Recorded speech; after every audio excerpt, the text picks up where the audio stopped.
যুক্তরাষ্ট্র সফররত সৌদি আরবের যুবরাজ মোহাম্মদ বিন সালমানের সম্মানে মঙ্গলবার হোয়াইট হাউসে এক বিশেষ নৈশভোজের আয়োজন করেছিলেন প্রেসিডেন্ট ডোনাল্ড ট্রাম্প ও ফার্স্ট লেডি মেলানিয়া ট্রাম্প। ভোজে আমন্ত্রণ জানানো হয় বিশ্বের শীর্ষ রাজনৈতিক নেতা, ব্যবসায়ী এবং ক্রীড়া ব্যক্তিত্বদের।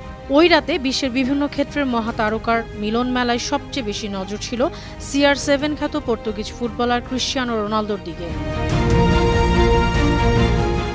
ভোজ শুরু হওয়ার আগে প্রেসিডেন্ট ট্রাম্প রোনালদোকে উদ্দেশ্য করে বলেন, তার ছেলে ব্যারন রোনালদোর বড় ভক্ত। মজা করে বলেন, এবার ব্যারন হয়তো তার বাবাকে একটু বেশি সম্মান করবে, কারণ তিনি রোনালদোর সঙ্গে তার পরিচয় করিয়ে দিয়েছেন। এ সময় ট্রাম্প বলেন, রোনালদো এবং তার সঙ্গিনী জর্জিনা রদ্রিগেজ তার নিমন্ত্রণে উপস্থিত হয়ে ট্রাম্পকে ধন্য করেছেন।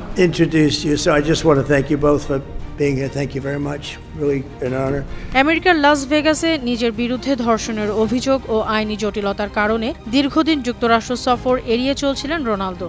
সেই হিসেবে 2026 বিশ্বকাপের আগে তার এই আমেরিকা সফরকে অনেকেই গুরুত্বপূর্ণ ঘটনা হিসেবে দেখছেন। বর্তমানে সৌদি আরবে খেলছেন রোনালদো। সে দেশে মাঠের বাইরেও কূটনৈতিক উদ্যোগে যুক্ত হচ্ছেন তিনি। সম্প্রতি তিনি ট্রাম্পকে প্লেইং ফর পিস লেখা স্বাক্ষরিত জার্সিও পাঠিয়েছিলেন। বিশ্ব শান্তি নিয়ে ট্রাম্পের সঙ্গে আলোচনার আগ্রহ জানিয়েছিলেন CR7 খ্যাত এই তারকা।